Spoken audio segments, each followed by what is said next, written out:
making change is really like an ecosystem, and there are a lot of different groups that need to play a lot of different roles. And the most productive, effective campaigns I've seen have a combination of the insider and outsider approach. Absolutely. You need the outsider to raise awareness, stir up people's passion, build a movement, and bring the corporate target to the table. And then you need the insider to skillfully negotiate with them. Often the same group can do both. I mean, Greenpeace really does both. We will chain ourselves to their gates of their shareholders meetings or hang a banner off their building after doing massive research so we can expose the problem with the company. And then when the company's ready to talk, we will send different people in, or we will clean up those people and have them wear suits and then go in and talk. Some companies like Shell Oil, has no interest whatsoever about human safety or environmental well-being, and you just got to hammer away and hammer away and hammer away decade after decade to try to get any movement. Other companies have been incredibly collaborative and interested in working together, and there's a whole spectrum. Often companies will even compete against each other to see who will be better. We have a campaign that's working on sustainable seafood, and every year we issue a ranking of which are the retailers with the best scores on sustainable seafood. And we have Safeway and Costco and Whole Foods competing to get a higher score on there. So sometimes they're really on board making change, other times not. Greenpeace does do two things that really help us. One is that we never ever take corporate funding, so we are able to keep our absolute independence. The danger comes when environmental groups start taking money from these corporations and then are hesitant to critique them. So one thing I really encourage people is keep your independence. The second thing is that we have a policy of no permanent friends and no permanent enemies. So we may be thrilled that a company has done something right one day, and the next day we might be protesting them again for something else they did.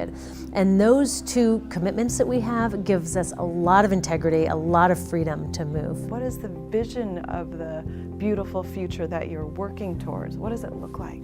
It is really important that we paint and disseminate that vision of a better future. It's so easy, if we don't see that better future, to just think this is the best we can get and to be satisfied with tiny little incremental improvements in a basically screwed up system.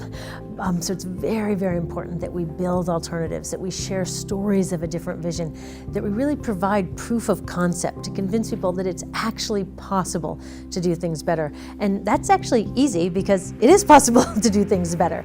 And if you're looking for evidence that we could do things better, there is evidence everywhere. Model policies from all over the world where cities and countries are doing incredible stuff to promote renewable energy and human-centric design. I mean, there's so many examples of new technologies, green chemistry, energy-efficient designs. Like, there's so many solutions out there. I could just go on and on and on, that on every front there are living demonstrations of how we could do things better.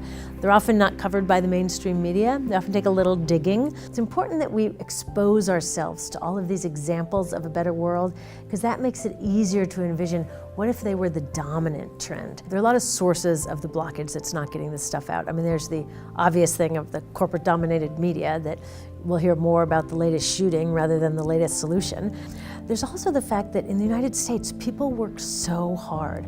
We are such an overworked, stressed out country. We work more hours than any other industrialized country. And all those hours commuting and working and then shopping, we also shop more than anyone else, those are all hours that we're not spending building community, that we're not spending with our friends and family, that we're not spending learning about, or even better, engaging in solutions. So we have a time poverty in this country and just sort of an overwhelmed exhaustion. Then the third thing that's an obstacle is the dominant stories that we tell ourselves in our society are things about your well-being is measured by how cool your stuff is. That hard work and being a martyr is the way that you earn status, as opposed to having a strong community. The stories that we tell ourselves limit our thinking about what is possible. In many ways, I am just an average person. I'm a single mom of a teenager. I'm working hard. I'm trying to figure out how to balance travel and work and taking care of the house and walking the dog and getting the dinner on the table. I'm struggling with the same things that most other working moms out there are struggling with. In terms of how to get started, the good news is there are an infinite number of ways to get involved in this kind of work. I like to feel like it's an all-you-can-eat buffet. There is something for everybody there. So whatever your passion is, there's a way for you to plug in. But the most important first step is to find a friend who shares these values. It is so much easier to learn and to try new things if you have a friend to share it with you. What role do you see women playing in creating this more beautiful future? Women are really powerful. I mean, if you look at the things that we have endured, bounced back from, triumphed over, I mean, we are a powerful bunch of people.